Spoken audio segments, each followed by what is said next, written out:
All right, we are live talking some microphone etiquette right here. My podcasting experience, although it may be limited, I have learned from some of the best, not being Brian or no, I'm just kidding. Awesome. It's great working with it. But so we're here at the 7th annual HVAC Symposium, right? We're talking here with Nate Agentis. Tell us about yourself, man. Thanks, man. What brings you here? Well, I love Brian, despite that you don't. He's a good guy. I didn't say that now. Okay, I didn't say I like Brian. No, yes. So service plumber, third gen. Love it. Met Brian at Service World Expo. Okay, yeah. Talking on growing your business and not burning out. Yeah, which is tough. That is a tough subject in itself. We've bridged that subject like lightly here and there and whatnot, but burning out in itself, that's a really tough. Yeah, supporting your family, being there for your family, growing your business at the same time. That's not an easy juggle. And I don't think we're taught that. We grew up as techs in trucks on call 40, 50, 60 Black hour and weeks. white, right? It's fix the problem or not fix the problem, right? Yeah. And then all of a sudden, your wife isn't at home anymore when you get there. Your kids, you've never seen a kid baseball game because divorce rate is high in the HVAC industry, and it's not just HVAC. I mean, it's MEP. Absolutely. Right. And so it's just because what the trade demands and how stressful sometimes the job is and our work environments and even down to what our employers, need from us or even demand, unfortunately. Sometimes. Yeah. And I think there's always the hope of like, if I just get over that hump. Yeah. If I just get to that spot. Yeah, I can do more, right? What's a few more calls, right? What's after hours overtime on the weekend, right? What's going out of town again for the 7th time in a row, and I haven't stopped working. Actually, it's 14 days straight now. No, I know. I had a guy on Instagram. He put a comment under one of my posts about like work-life balance and the importance of it. He said, I work 100 hours and I provide a crap ton of money for my family, and that's what I care about. And I don't care if I miss a baseball game. And I was like, oh. Yeah. Well, that's a mentality too, right? Like over provider. Provider is the only thing that matters. And it's like, well, and everybody measures success differently. Right? And I get that. And for different people, it's one of those really important things for them. And if that's your thing, then sure. But for me, I can't get back the time with my children. And even then, like, I won't sit here and talk like I'm an expert by any means in work-life balance. I'm still learning that every day because it's role dependent too. It's the time of year, it's the season, it's who you work for, it's where you work and what part of the industry you work in. And technical service in a trade is difficult. Very difficult because it's demanding. And by the way, I had to explain to my wife coming up in the trade too, because I'm third generation. And it's emergency services. That's what it is. That's what it is. We may not be like cauterizing wounds and like defibrillator paddles and bringing people back from heart attacks, but we are in the emergency service industry because some of these places, even Canada, right now in the winter, and this polar vortex blast, whatever they want to call it, that's blowing through. There are people they don't have heat. Right. What are you gonna do? Not go out? That's it. Right. See you tomorrow. Well, not even then. There's elderly people who, if they don't have actually any heat in their homes in these certain areas, like again, they could die, right? And that's the thing. And so we are in that industry, unfortunately, and that does demand a lot. And I hope that we keep seeing people move into the trades, because I think that's also part of it. Shorter staffs, not enough guys. Yes. So that demands those longer hours that we've been suffering through. That when we have a full staff, maybe we can just work 45 and make a little extra, and we're making good money. Well, and there's a way to set that up too, right? There's that balance and understanding that sometimes growing a business and being a part of a business that is growing drastically, sometimes it's hard to balance that. Sometimes you have to do a little bit of extra right now, and it's painful, but that's with us structuring it correctly so that we can support you here very shortly and kind of backfill those positions, if you will. And can we take personal life, physical health, family relationships, can we take those just as seriously as our work career? And well, because that's the part we need. It's like mental health, right? It's just something you can't neglect, because it sneaks up on you really quickly, and the next thing you know, it's like, what am I doing this for? And then your quality of work suffers, and then again, callbacks, warranty issues, stuff like that. So, but that's not why this is probably part of what we want to talk about today. We got a long-winded rant here. I have a hard time not talking about health and wellness in the trades. No, you're good. But we're talking about why anybody would want to add plumbing to their HVAC business. I don't know if anybody would want to do that. Yeah, except it's a huge trend right now. It's unbelievable. It is. You see so many home services providers. And so when we were talking earlier at your booth, we were talking about, so all you need is PVC pipe cutters and PVC on your truck and some PVC glue, and you're a plumber. Yeah, what else do you need? Water, it flows downhill.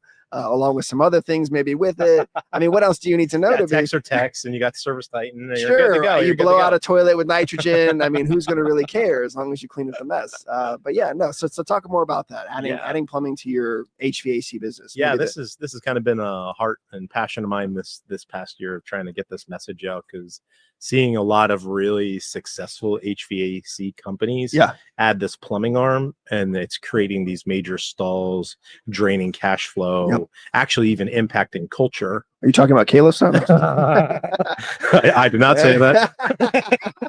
No, but like any business, if we're going to talk about honest things here and transparency, like again, we are working with you in our own retrospect to grow our plumbing division, because it's one of those things where it's not just about having the right people sometimes on the bus. It's also about understanding the structure that goes along with that. And is it going to make sense for you? And setting that up correctly is huge, because just because you have somebody who can do it, I mean, maybe you aren't even structuring it up right, and you are going to burn out. And it's going to become this giant hole in the floor that eats all your cash, right? All your cash. And that's it. And you don't want that. And so, or you have, you're not doing a good job with it, and you're seeing your plumbers turn over. Yeah. And so then you're looking at all the HVAC guys just rolling their eyes, saying like, oh my gosh, look at these guys. Like, here comes another plumber. Give him 6 weeks. They'll be out the door too, just like the last three guys, right? And that's that talk in the back. That just starts to set the tone that hurts. Toxic. It spreads quick. Right. Yeah. So if we're going to set up plumbing, we got to treat it like we would an HVAC company. It's got to have the right layers in place and the right structure in place in order to be put in there. It can't be dabbled. And I think so many,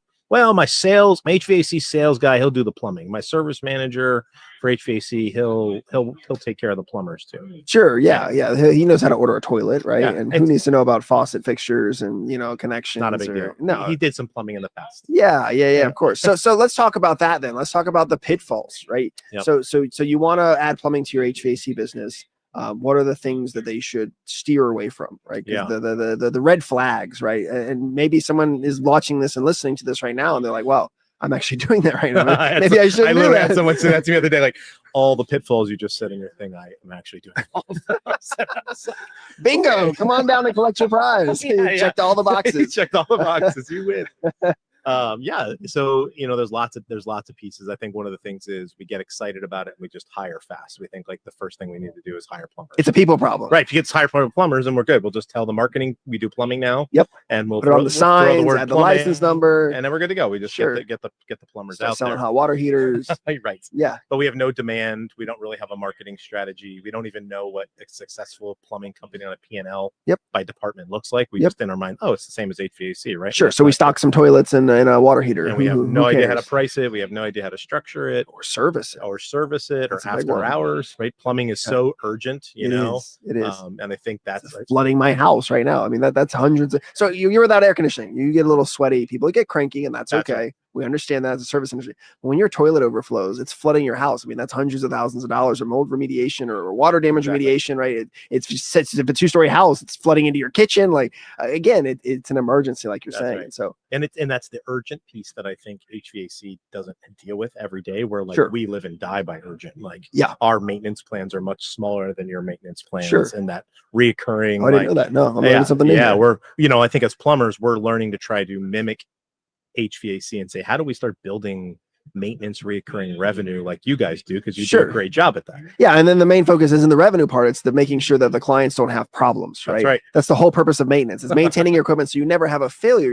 And I say never, right? Things do break, right? There are extenuating circumstances, but you can do your best to mitigate those, right? Changing your filter on a regular basis, having your system maintained and looked at by a professional to understand what's right, what's wrong, what might be aging over time. So so how do we provide those health of life, longevity and equipment for our customers in the area of plumbing? And we got a lot of work to do in that. And I think we're getting better. But we live every day urgent. So I think when you try to turn the phones on and you got 1 or 2 plumbers and all of a sudden you have urgent, you have no idea how to handle it. Yeah. Where do I go? What do I do? How do we handle this demand? I guess we just send somebody and we figure it out, right? And it's 2 a.m. and he doesn't know what parts to get. And your same 2 guys are on call every day. That works out. And you have to show up at 7 a.m. also to run another shift, because we got another job for you. That's right. So you can see how the people problem and structuring that becomes quickly an issue. And that takes a lot of like strategy and leadership to make sure like this is how we're going to turn it on. This is the pace we're going to go. Yeah. Maybe we're not going to do Google. Maybe we're not going to do urgent. We're just going to try to market to our existing customer base first. Walk into it slowly, understanding where we shouldn't go, what we shouldn't do, right? Because that's the biggest thing with you know, and I'm not going to sit here as if I'm some kind of business expert, but I've seen businesses come and go and grow and also fall apart. A lot of times you'll see that the people who just run in a direction thinking that they can just figure it out, like an AC problem, right? Like if I come across a system that I've never seen before, I'm going to just keep troubleshooting. I'm going to touch this. I'm going to check that. I'm going to read a manual. I'm going to look at a wiring diagram. I'm eventually going to possibly figure it out. I've got determination. And running a business, sometimes that's it can be almost as bad as, you know, you know, not knowing what to do in the first place. Right. And I think sometimes we think like I'm adding plumbing, like that's not actually adding another business. It's literally you're adding an entire new business. Yeah, the way I think about it is like, so if I turn my garage on my house into another bedroom, right? I'm adding living square feet. I added square feet. My value goes up, right? And that's exactly it. And it doesn't work like that. Not the same, right? No, I'm not going to double my revenue because I have a plumbing department now. That's right. You could down the road, right? Like that's the growth plan. I think that's what everybody wants and sees. And diversification is good. Yeah, diversification, resale is. You know, you're getting 3-4 times X multipliers on companies selling their business with multiple trades in it. It's like being bilingual, right? It just it makes your business more attractive. But to that point, it's got to be sustainable. It has to be set up correctly. Otherwise, you know, you could be on that do-si-do round and round and round. That's right. And we see that a lot too here, where Kalos is really good about maybe flexing and not to brag on ourselves here, but you know, when we see a problem, we just try to flex to it. And we make a lot of mistakes in ourselves, but when it comes back to it, it's looking at, well, sometimes, you know, if I don't have all my focused on this, and I have to then now go back to HVAC, and I'm back to plumbing, and now I'm back to HVAC, and now I'm back to plumbing, and none of them do well now because I'm dividing my focus. And that's just also because maybe I think that somehow if I just work harder, right, and maybe I watch some videos, maybe I read some books, you know, maybe I shoot you a text message every now and again, maybe I can do it, maybe I can juggle the balls faster this time. Right, and you can't. You have to have a leader over it. You have to have the right people in it, right? I don't know too many HVAC techs that want to go on block toilets, and I don't know many plumbers that want August attics and work on AC units, right? That's why they went in different trades from the beginning, and then they don't. And so if you think that crossover is just going to happen easily, naturally, no, it's not going to happen. You might get a guy or two, but that's it. Like, we're adding plumbing to the shirts, and everybody here is a plumber now. Everybody's a plumber now. So grab that wrench. We're putting sewer equipment into your truck tomorrow. You have no idea what it does. You'll have a massive exit. Well, and that's the thing too. You know, I didn't sign up for this. No way, absolutely not. The moment there's poop on the boot, right? Like, is that to say? Yeah, we say a lot of other things. It's a family podcast. Yeah, it's a family podcast. But it is true, because there are some things where technicians have their limits. And remember, they got into this trade for whatever reason it is, whether it's residential, whether it's commercial, light commercial, VRF, chillers, you know, they've got this idea of what their work looks like. And as soon as you start to diversify without having buy-in from your team, it gets really toxic really quick. So it's like, wait, why are we doing this? No one knows how to do this. And so the focus then becomes automatically from your team. He's just doing this for the money. So it's all about the money. And his money. When it is, because I'm not going to be good at it. So as a tech, I'm not going to make good money because I don't even know what I'm doing. Right. So and frustration and animosity, it grows quickly. And then it's all about you making more money. And so that's the culture piece that just really can sneak in and take a beautiful company that was working just fine. Like clockwork. And now you've created this mass chaos. It's like a flat tire in your car driving down the highway. It gets rough really quick. Right. And so then you see people then just that creates then a stall where like, okay, we got 2 plumbers. We're kind of keeping them busy. Good enough. We do plumbing. Sure. But we just need the name on the billboard. Okay.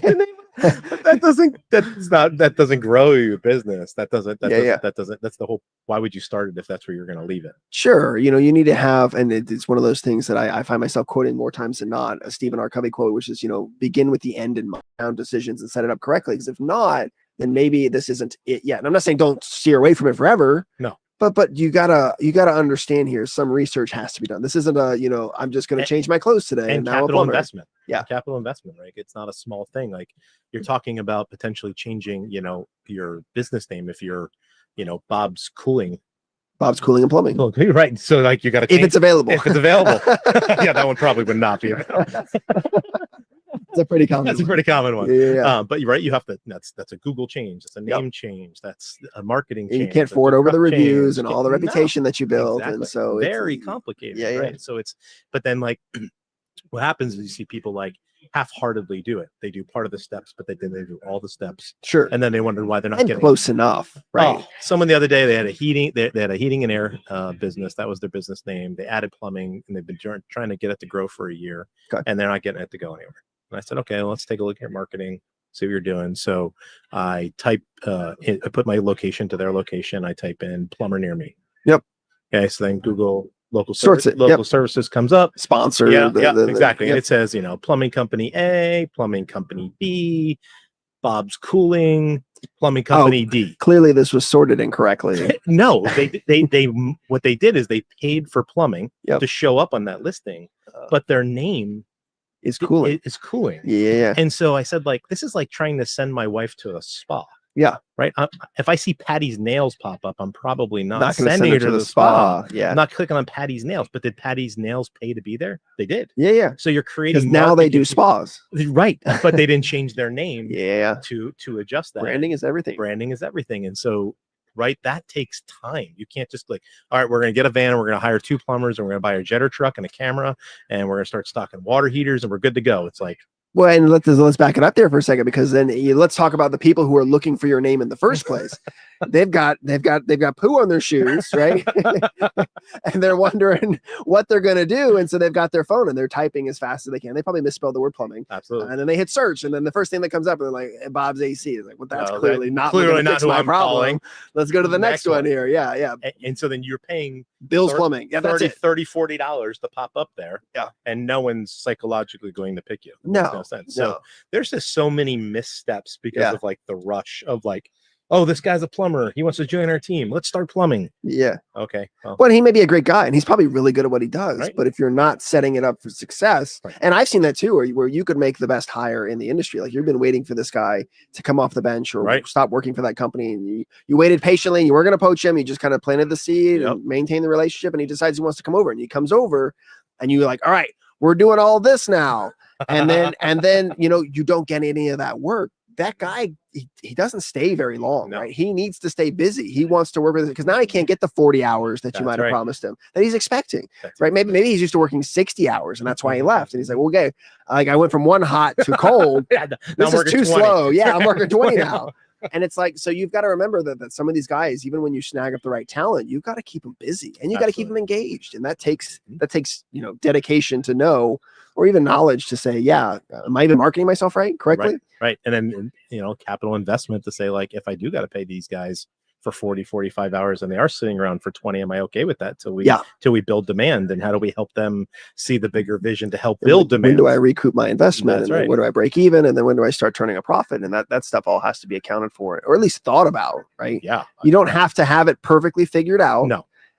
We're not saying that. We're just saying that there's a lot of other things that you need to think about if that's the direction that you want to take your company. Yeah. I mean, right. You're doing strategic business plans, which makes complete sense every year, or 5-year plan, whatever it is. Reevaluating. Right. So, like, you got to create that for your plumbing company. If you're going to bring plumbing in, we need to create a business plan just for plumbing. Yeah. So we actually understand it. It can't just be mishmashed. No, and all together. But apparently, figuring it out is not a plan. So, so everybody keeps telling me, we're just going to figure it out, guys. As we go. I know that's a toilet. We'll figure it out. We'll figure it out. How hard can it be? Right. Yes. Hard. It's freaking hard. It's funny. I replaced the toilets in my house probably about a year ago. And I won't say I did it wrong. I've done it before, but it's one of those things where, like, again, rinse and repeat. If you're not doing it every day, if you're not living and breathing it every day, there are those special caveats where it's like, sure, everybody can dabble. I dabble in drywall. I am the worst drywaller there is on the planet. Same. I mean, my walls look like this just looks like mountains, right? It's the Sierra Mountains. You look at a map and they say, hey, this is, remember, did Roman do drywall on this map? I love texture. But it's unique. It's so unique. It goes with the house too. So, but it's one of those things where, like, in changing those out, I had no idea that the mineral deposits on my well build up inside of the actual water fixtures, and the toilets get harder and harder to flush over time. And it's something that I learned myself, that you can't just, stick a power brush in there and clean it out and call it a day. Eventually, either you need to get water treatment done on the house, which is plumbing, or you need to turn around and replace the appliance, because it was 22 years old. And so it's one of those things where, okay, what's the step process here? Yeah. Well, I mean, once you pull the toilet, what's the next step here? Because you only set that wax ring once. I learned that one the hard way. I've set 3 wax rings probably in a row one time. I'll admit it. I'm an HVAC guy, awesome. you know. But it's one of those things where it's like you wouldn't know unless someone told you, someone educated you. And that's just a small example of a toilet in my home. Like, you know, everybody's using the bathroom outside. It's not even technical, right? No, when you get all the technical plumbing, it's like, no, it's not. It's all the licensing and certifications and the training and development. That takes some time to, how are we bringing our people through that? Sure. Now, does the insurance change a whole lot from changing from HVAC over to plumbing? Not a ton. Okay. You know, once you go underground, like, so I would consider plumbing, like, hey, we're digging your sewer line, and lining, all that's a huge market under slab or cutting concrete, right? So when you get into that world, you start to see insurance changes. You know, I think marketing is a huge one. Yeah, because marketing for urgent is such expensive. Piece. Yeah. Getting in front of people when they first search something is tough. It's competitive. It's super expensive. It is. It is super expensive. But if you want to be a plumber, rather than to your existing customer base casually, then you have to be there for the urgent. Yeah, and you also have to understand too sometimes that your business in whatever direction you decide to take it in, even if it's plumbing, you may not meet everybody's requirements, right? And not right away. You could have it. So if you're thinking every customer of mine that does air conditioning has a toilet, there it is. I've just doubled my customer basis, right? Just like they're that. Plumbing and just also like HVAC. It doesn't work like that. No.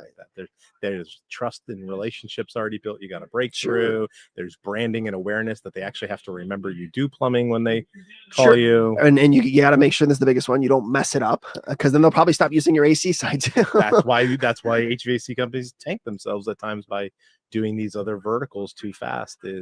You had this amazing maintenance plan, a 20-year customer, and you went out for one drain line and you bombed it. Yeah. And they're like, you guys are a joke. Like, no, and I've seen our team internally do some wild stuff, from like changing out steam pipelines on, you know, places like Universal Studios and Disney and stuff like that, and hotels where they have to shut it down at 3 a.m.